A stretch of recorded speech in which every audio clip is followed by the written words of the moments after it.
उप मुख्यमंत्री पद की शपथ लेने के बाद सुनेत्रा अजित पवार ने 24 घंटे के अंदर ही बड़ा फैसला सुना दिया, जिसको बहुत ही गंभीरता से देखा जा रहा है और माना जा रहा है महायुति के अंदर कुछ बड़ा करने की तैयारी में यहां पर अजित पवार की एनसीपी अब नजर आएगी।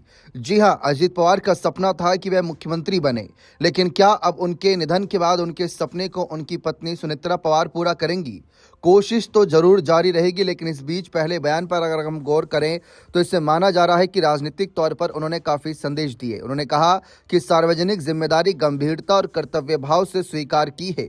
दिवंगत अजीत दादा का जन केंद्रित कार्य और विचार महाराष्ट्र के हित में आगे बढ़ाने के लिए प्रतिबद्ध है।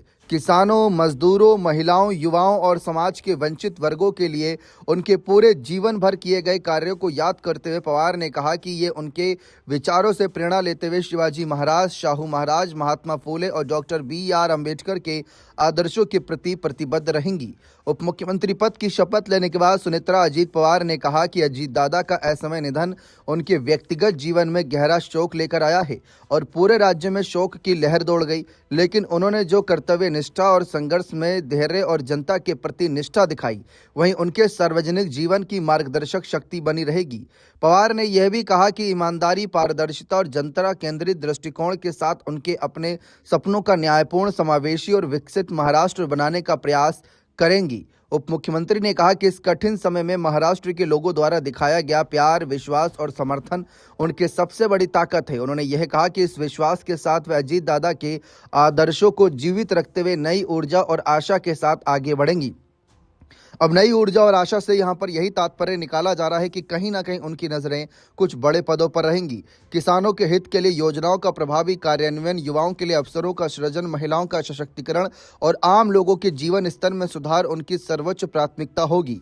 उप मुख्यमंत्री पवार ने कहा कि राज्य सरकार प्रधानमंत्री नरेंद्र मोदी के विकसित भारत 2047 के दृष्टिकोण को सशक्त बनाने और केंद्रीय गृह एवं सहकारिता मंत्री अमित शाह के मार्गदर्शन में महाराष्ट्र के सर्वांगीण विकास के लिए प्रतिबद्ध रहेगी। उन्होंने यह भी दोहराया कि वे आधुनिक महाराष्ट्र के शिल्पकार दिवंगत यशवंतराव चौहान के विचारों और विरासत को पूरी निष्ठा के साथ आगे बढ़ाएंगी। मुख्यमंत्री फडणवीस के नेतृत्व और उप मुख्यमंत्री शिंदे के साथ यहां पर समन्वय में पवार ने कहा कि वे राज्य के समग्र विकास, सामाजिक न्याय, आर्थिक प्रगति और समावेशी समृद्धि के लिए लगातार प्रयासरत रहेंगी। उन्होंने कहा कि जनता की अपेक्षाओं पर खरा उतरना, प्रशासन को अधिक संवेदनशील और जनता केंद्रित बनाना तथा महाराष्ट्र को विकास की नई ऊंचाइयों तक ले जाना उनका दृढ़ संकल्प है।